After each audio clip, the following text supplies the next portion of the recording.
नमस्कार। भूगोल की पाठशाला में आप सभी का स्वागत है। इस वीडियो में भारत, लोग और अर्थव्यवस्था पुस्तक के अध्याय 3 मानव विकास के अंतर्गत मानव विकास के सूचक के रूप में सामाजिक सशक्तिकरण तथा भारत में मानव विकास सूचकांक का अध्ययन करेंगे। पिछले वीडियो में मानव विकास के 3 सूचकों में से आर्थिक सूचक तथा स्वास्थ्य सूचक का अध्ययन किया गया है। इस वीडियो में हम लोग तीसरे सूचक सामाजिक सशक्तिकरण का अध्ययन करेंगे। सामाजिक सशक्तिकरण का आकलन शिक्षा अर्थात साक्षरता के आधार पर किया जाता है। शिक्षा व साक्षरता को सामान्यतः सामाजिक विकास का द्योतक माना जाता है। देश में साक्षरता का प्रतिशत बढ़ने से देश की सामाजिक, सांस्कृतिक तथा आर्थिक स्थिति में सुधार होता है। भारत के पिछड़े होने का एक बहुत बड़ा कारण देश की जनसंख्या का अशिक्षित होना भी है।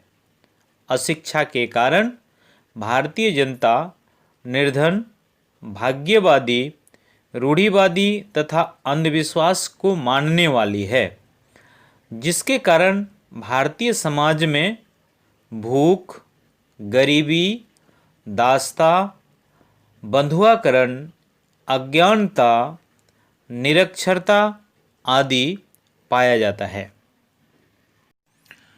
विकास मुक्ति है अर्थात स्वतंत्रता है। मुक्ति भूख से, गरीबी से, दासता, अज्ञानता, निरक्षरता, अशिक्षा और शारीरिक, मानसिक तथा सामाजिक शोषण से मुक्ति ही मानव विकास की कुंजी है। वास्तव में मुक्ति तभी संभव है जब लोग समाज में अपने सामर्थ्यों और विकल्पों के प्रयोग के लिए सशक्त हों, अर्थात लोगों में क्षमता का निर्माण हो। जब तक क्षमता का निर्माण नहीं होगा, लोग सामर्थ्य नहीं होंगे, विकास की कल्पना नहीं की जा सकती। दूसरा, लोगों में निर्णय का विकल्प हो, अर्थात लोग अपना निर्णय लेने के लिए स्वतंत्र हों। निर्णय लेने की स्वतंत्रता विकास के लिए अनिवार्य है। इसके साथ ही लोग समाज में प्रतिभागिता करें। समाज और पर्यावरण का ज्ञान मुक्ति का आधार है। मुक्ति अर्थात स्वतंत्रता के लिए शिक्षा एवं साक्षरता आवश्यक है। सन 1951 की जनगणना के अनुसार भारत में साक्षरता का प्रतिशत 18.33 था, जो 1961 में 28.30, 1971 में 34.45, 1981 में 43.5, 1991 में 52.2%, 2001 में 65.38% तथा सन 2011 में कुल साक्षरता 74.04% है, जबकि स्त्री साक्षरता 65.46% है। भारत में साक्षरों का प्रतिशत दर्शाती तालिका 3.3 कुछ रोचक विशेषताओं को उजागर करती है। पहला, भारत में कुल साक्षरता 74.04% है, जबकि स्त्री साक्षरता 65.46% है। दूसरा, दक्षिण भारत के अधिकांश राज्यों में कुल साक्षरता और स्त्री साक्षरता राष्ट्रीय औसत से ऊंची है। तीसरा, भारत के राज्यों में साक्षरता दर में व्यापक प्रादेशिक असमानता पाई जाती है। यहाँ बिहार जैसे राज्य हैं जहाँ बहुत कम अर्थात 63.82% साक्षरता है, और केरल तथा मिजोरम जैसे राज्य भी हैं जिनमें साक्षरता दर क्रमशः 93.09% और 91.58% हैं। सन 2011 के जनगणना के अनुसार उच्च साक्षरता वाले 5 राज्य या केंद्र शासित प्रदेश तथा उनका साक्षरता दर। पहला, केरल 93.91%। दूसरा, लक्षद्वीप 92.28%। मिजोरम 91.58%। त्रिपुरा 87.75% और गोवा 87.40%।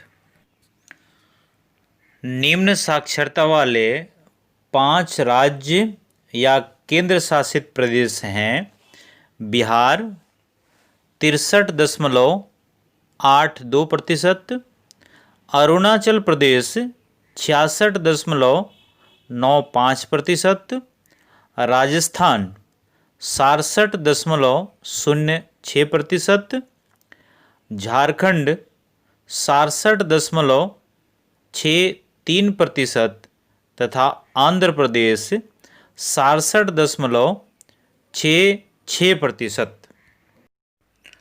उपर्युक्त स्थानिक भिन्नताओं के अतिरिक्त ग्रामीण क्षेत्रों और स्त्रियों, अनुसूचित जातियों, अनुसूचित जनजातियों, कृषि मजदूरों आदि जैसे हमारे समाज में सीमांत वर्गों में साक्षरों का प्रतिशत बहुत कम है।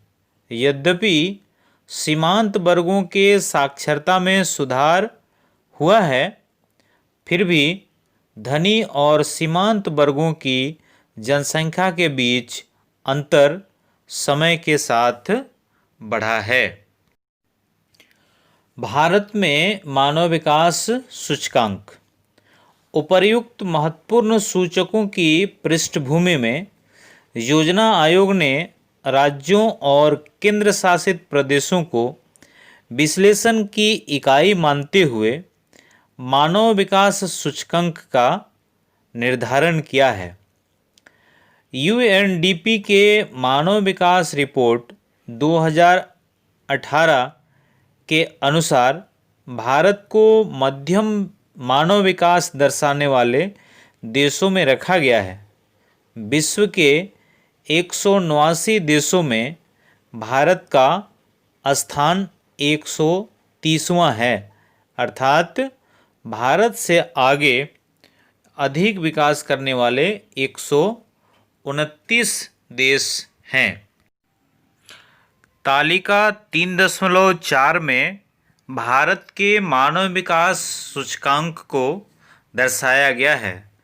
तालिका में केरल 0.790 अंकों के साथ पहले स्थान पर, दिल्ली 0.750 अंकों के साथ दूसरे स्थान पर, हिमाचल प्रदेश 0.652 अंकों के साथ तीसरे स्थान पर, गोवा 0.617 अंकों के साथ चौथे, पंजाब 0.605 अंकों के साथ पाँचवें स्थान पर है। इसी प्रकार सबसे कम विकास सूचकांक मूल्य वाले 5 राज्यों में छत्तीसगढ़ 0.358 अंक, ओडिशा 0.362 अंक, बिहार 0.367 अंक, मध्य प्रदेश 0.375 अंक तथा झारखंड 0.376 अंक हैं। विभिन्न राज्यों के मानव विकास सूचकांक मूल्यों में अंतर के लिए अनेक सामाजिक, राजनीतिक, आर्थिक और ऐतिहासिक कारण उत्तरदायी हैं। केरल के मानव विकास सूचकांक का उच्चतम मूल्य इसके द्वारा 100% के आसपास अर्थात 93% साक्षरता दर प्राप्त करना महत्वपूर्ण कारण है। एक अलग दृश्य में बिहार, मध्य प्रदेश, ओडिशा, असम और उत्तर प्रदेश जैसे निम्न साक्षरता वाले राज्य हैं। इससे मानव विकास सूचकांक प्रभावित होता है। शैक्षिक उपलब्धियों के अतिरिक्त आर्थिक विकास भी मानव विकास सूचकांक पर सार्थक प्रभाव डालता है। आर्थिक दृष्टि से विकसित महाराष्ट्र, तमिलनाडु, पंजाब और हरियाणा जैसे राज्यों के मानव विकास सूचकांक का मूल्य असम, बिहार, मध्य प्रदेश इत्यादि राज्यों की तुलना में ऊंचा है। धन्यवाद। इस वीडियो को 12वीं कक्षा के भूगोल के विद्यार्थियों के लिए अवश्य शेयर करेंगे।